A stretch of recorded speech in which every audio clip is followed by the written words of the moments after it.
Broadcasting from Central Florida, it's the History Goes Bump Podcast, BonusCast.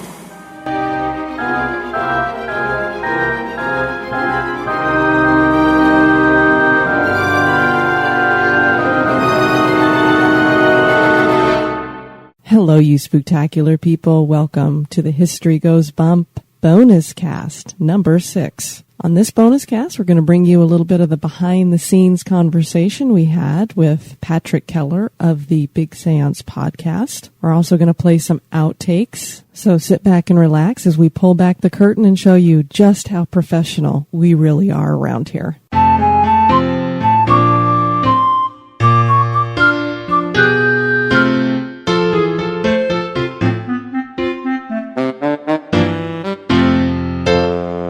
We did a podcast featuring the Myrtles Plantation, and we had a special co-host, Patrick Keller of the Big Seance Podcast. This is a little bit of our conversation before we got into talking about the history and haunting of the Myrtles Plantation. Hello? Hello, is this Patrick? It is! Hi, Patrick. How are you? We is good. Congratulations, by the way. Well, thank you so much. We had a fabulous day yesterday. I was going to say, you've had a busy week.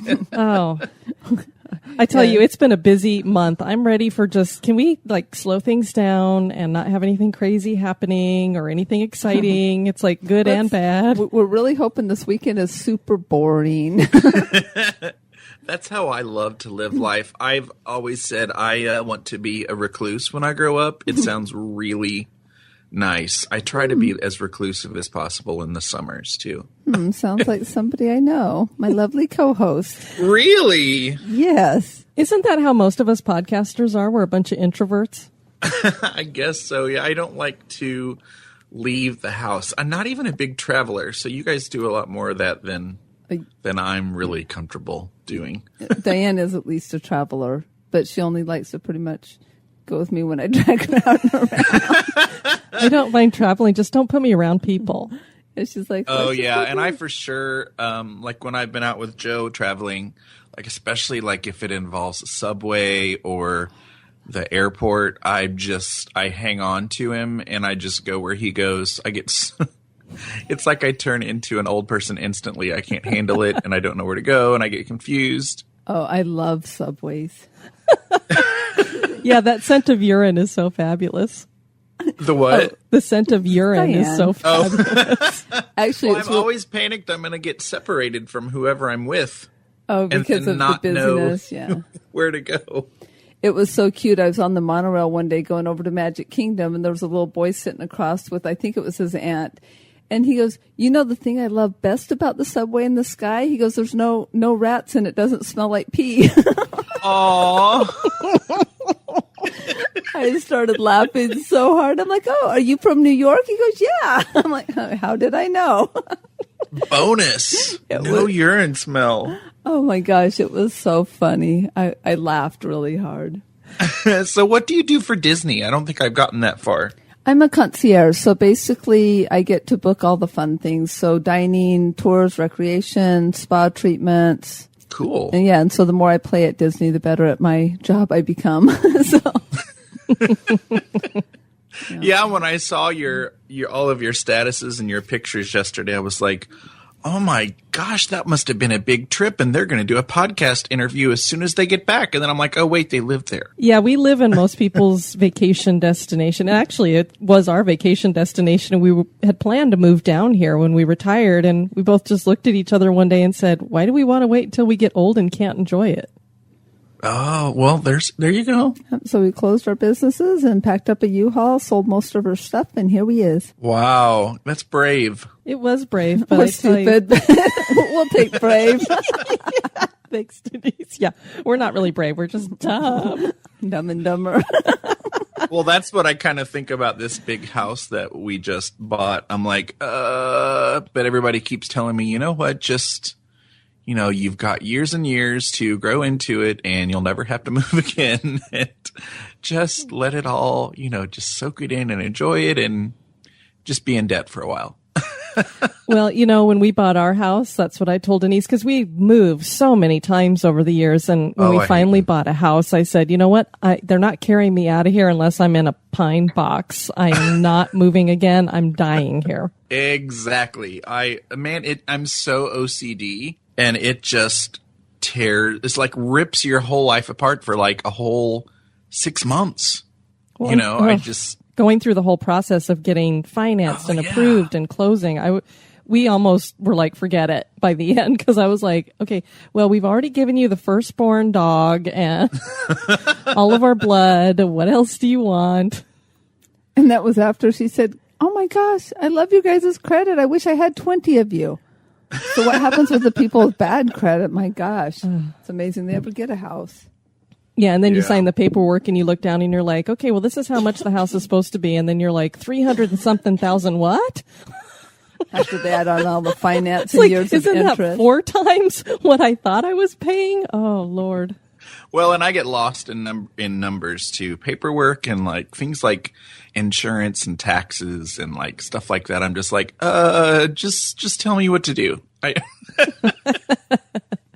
I'm not the person to master that. All right. Well, what I thought we'd do is we'll start the show like we usually do, and then we'll introduce you as our special co-host. And Denise is going to read a little bit of your bio, and then we'll talk a little bit about you and how you got interested in the paranormal and about your show and how you developed it in the blog and all that good stuff. And then we'll jump into talking a little bit about your road trip. And I'll definitely point people towards your podcast so they can get all the details, and especially the audio. That was some weird stuff you had going on where all of a sudden the audio cut off.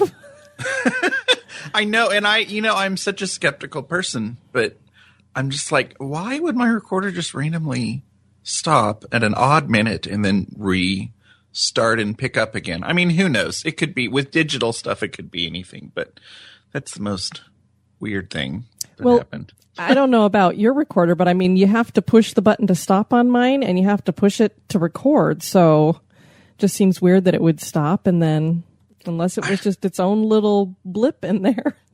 It was a ghost host. Something. Who knows? I mean, I was hoping there was a message before it stopped. Like, hi, here I am. I'll be back or something like that. But nothing but snoring. You're like, great. Here, let me play you guys 6 hours of me sleeping.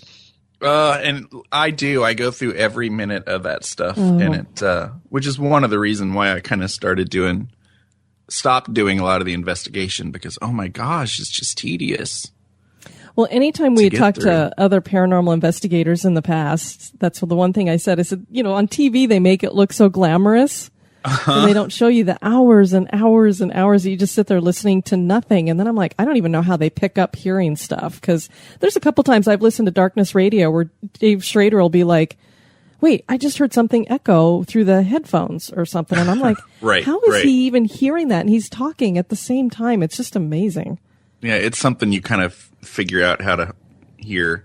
I guess. I don't have cool. it. And I'm nervous because this is my first official podcast interview. We're going to pop that cherry. Woohoo! You're listening to History Goes Bump.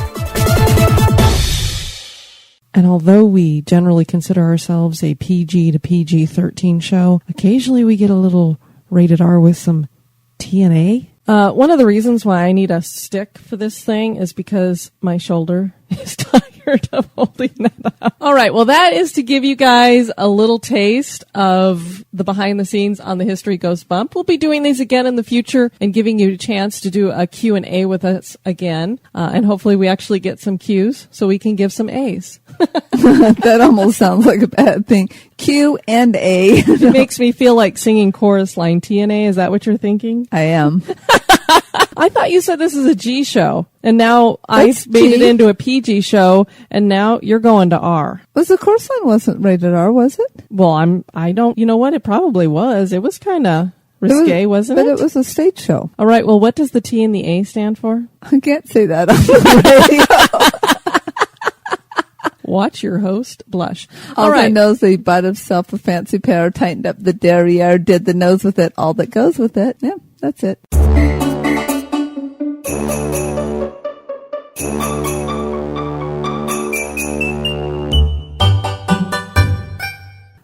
Occasionally we have accent fails around here. All right, Denise, are you ready to tell the, I don't know, what do we say? Are you ready to tell the little doggies? Get along, little doggies, as we head on down to Texas. I don't know what a cowboy sounds like. I almost feel like I should do a John Wayne or something. John Wayne was a cowboy. At least he acted like one. We went to the stock show. Most cowboys just talk normal. Most cowboys just sit on a bull and ride it, or a horse. Just sit on a bull. So any bull riders out there, you're just sitting on a bull. Well, it bucks you all over the place and tries to kill you, but you know. Patrick has a unique item in his studio, a locker. Do you think it could be haunted? Yeah, I have a old locker that I'm looking at right now in my studio that came from a middle school that was demolished several years ago. This was a middle school in Carrollton, Missouri. And I got it because it reminded me of the locker that I used when I was in middle school. The building was about the same age. It's, you can picture a 1950s locker, Sure. And I sometimes sit here and think, gosh, the amount of people that would have used that locker or walked by that locker or stored their items in that locker. Schools and hospitals and places like that, the energy with all the people in it. Sometimes I look over at that locker and I'm like, I wonder if there's any something in there, energy attached to that locker. And that's also cool to me to think about that. And it's one of the reasons why I have it. Sure. Yeah. It's a possibility. Sometimes on this show, we get a little tongue-tied. The Richelieu River flowed between Montreal and New York City, and it was used as a lane of transport for goods. Real good goods.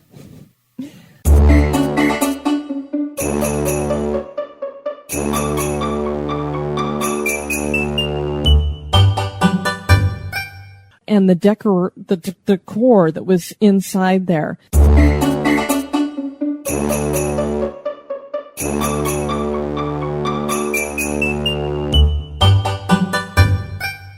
But before we get into that, we do want to, but I don't want it to keep saying it. You better keep that for bloopers. You always find, but maybe when that better be a blooper. I've been saving some of mine. Don't worry.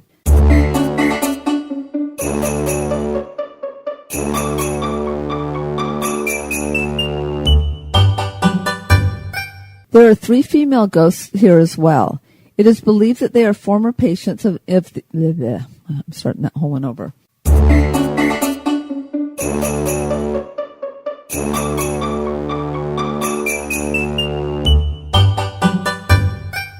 And the West Wing? The West Wing. The West Wing.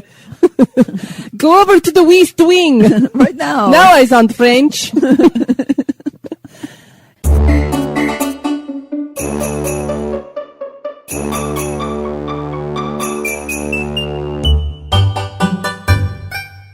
Patrick has a little trouble speaking as well sometimes. The Missouri speakers.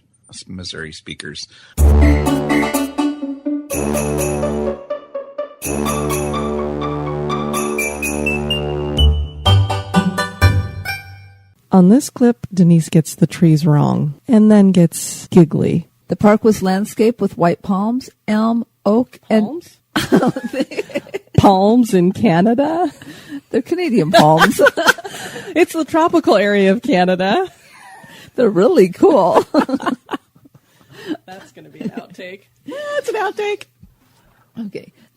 What I love is that you just kept going like that was perfectly normal. The park was landscaped with white palms, elm. It didn't even occur to her. That didn't sound right. And when does pines look like palms? When you write it. We won't tell them it's typed. I was going to say, I didn't write that. Okay, now I'm going to get the giggles. This could be bad. The park was... Oh, no. Here we go again. Okay. Deep breath. Jeez. This is why podcasting is a good form for you rather than live broadcasting. It's like the major no-no of broadcasting is dead air or cackling, or as we like to call it, giggling. I don't giggle. Okay. All right. The park was landscaped. Oh my God. Okay.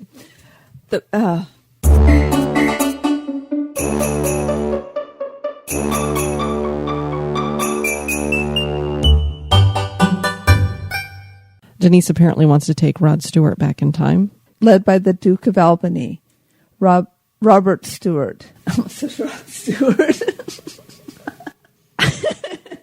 What's the song that he sings?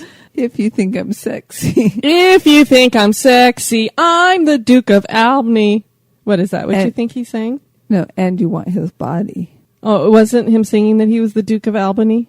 No, he just thought he was sexy. Outtake.